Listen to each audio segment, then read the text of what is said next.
we're watching something that should by all means be considered absolutely illegal. What do I mean by that exactly? Let's pause and talk about just how absurd this situation actually is. If we think about it, why is Maokai allowed to just completely control the wave here and zone the enemy bot lane off of all the CS and experience? He's literally a level 1 melee champion with zero threat. All he can do is throw a sapling that actually won't do anything unless the enemies walk into a bush. The answer is simple. His opponents just aren't good enough to actually call his bluff. And this is in high platinum elo, but I guarantee that this kind of stuff happens all the time, even into high diamond. You just need to learn how to see it, and that's what you're going to learn today.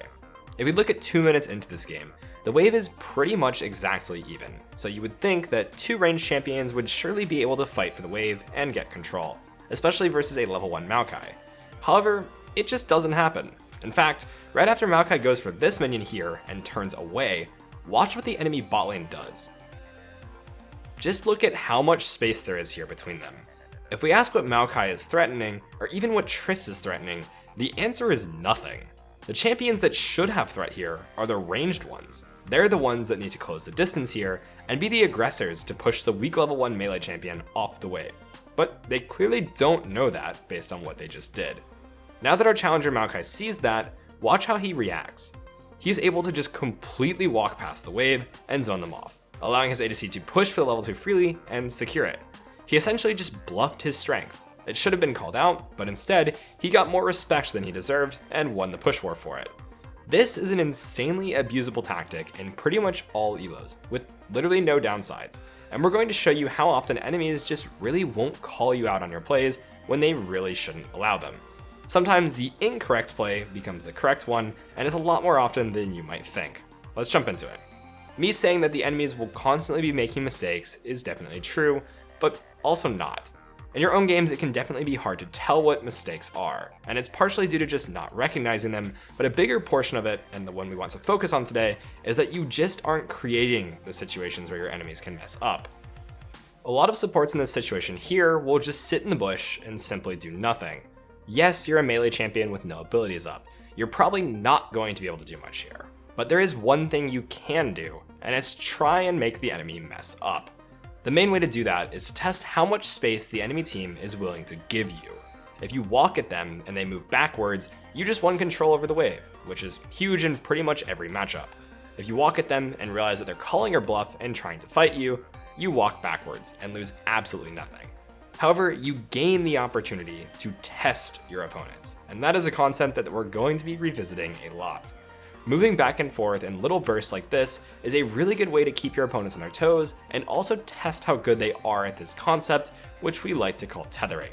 Here's a clip that perfectly demonstrates this, and it's between two professional AD carries, Deft and Viper. You've probably heard of them because they're really crazy good. So what did you just watch? Basically, Deft absolutely destroyed Viper through perfect use of tethering. If we pause right now, both of these ADCs are capable of hitting each other, since they have the same range of 525 units.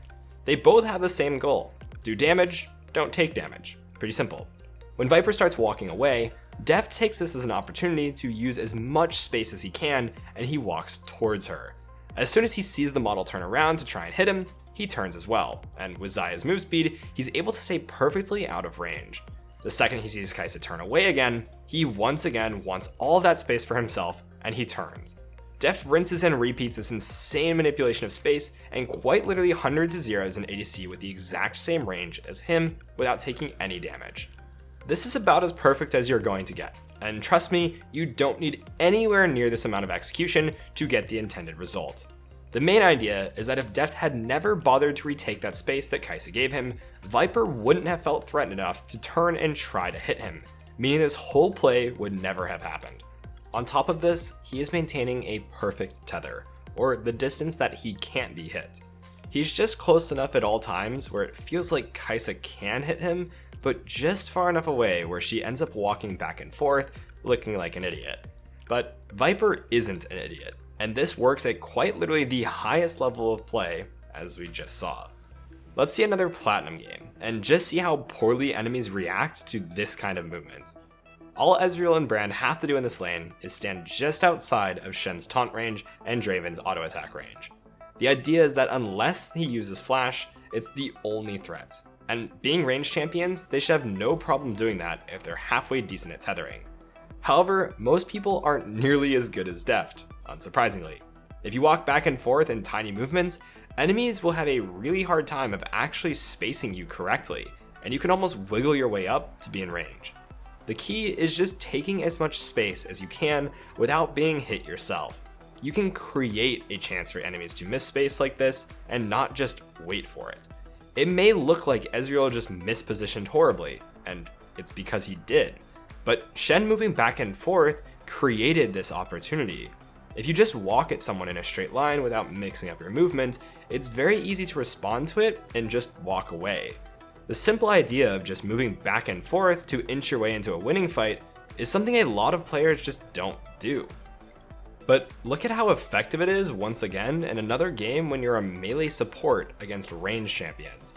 Kai'Sa just mispositions horribly, but it's because you moving like this just makes her have to think so much harder than any player in this elo is used to. The main way you learn from mistakes is for, well, being punished for them.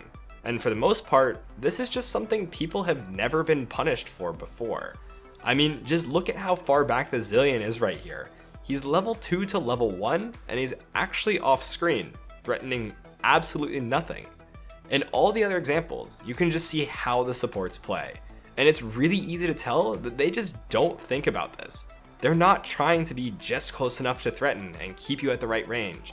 They give tons of room to work with, and our challenger support pretty much never even got hit, though he was constantly pressuring. Let's just remind everyone that these are ranged versus melee matchups, and the melee champ is the aggressor. That just makes no sense, but it's why this tactic is as good as it is. Super high up, the enemies will probably call out your bluff and basically just say, hey, I'm the ranged champion, I'm the one that wins right now. But in elos lower than around masters, it really just doesn't happen. And even in high elo, it's always good to do this. You might have times where you do get called out, like 95% of the time or more. But again, the worst thing you have to do is turn back around. There are going to be chances where someone slightly misclicks and messes up their positioning, and then you can punish it. It's just super important to actually give them the chance to mess up in the first place by being just close enough to make them uncomfortable and unable to forget about you. If we watch a range versus range matchup, we will see an absolute clinic on how powerful this actually can be. Our challenger is actually able to 1v2 in this lane, and during the entire time, just look at how the enemies respond. Should they give him this much space? Absolutely not, but they do. They're just not used to being pressured like this, so they don't call his bluff. And now, we'll look at an example of a range versus melee matchup, and we'll see how these kinds of mistakes can be punished. Lux clearly has a huge range advantage over the enemy bot lane here, and should Alistar try to bluff his way out of getting more space? Absolutely. When he realizes that Lux is calling him the bluff, he needs to stay a bit further back to avoid taking a ton of damage, and it looks like he starts to walk up really stupidly here, but look what happens. Lux goes for an auto attack, and suddenly Alistar turns around when you expect him to just back up. And now, Lux is in a position where she didn't space correctly, but only because Alistar walked up in a situation where you really think he can't do anything. It's because it looks like he's inting that this even turns into a play in the first place. Now, Lux gets pulverized and ignited and dies at level 1. Should that happen against a melee lane? No, but again, not everyone is deft. Even super good players misposition like this because human reaction time just isn't fast enough for the most part, regardless of rank. And it's why even challenger players can die in ways that look really dumb. Hopefully this guide has shown you just how OP something as simple as walking back and forth can be. It's probably not something you've even thought about before, but it's truly game-changing at all levels of play, and it's a core component of how lanes that should be completely unwinnable turn into winning lanes, as you just saw.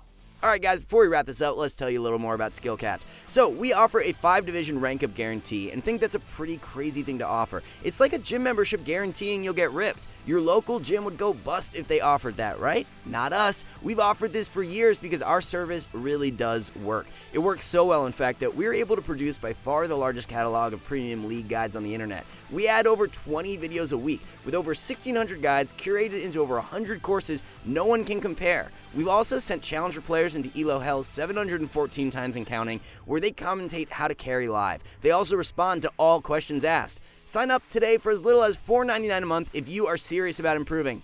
With that, it brings us to the end of this video. Thanks so much for watching, and let us know how you did in the comments below, and we'll be sure to catch you in the next one.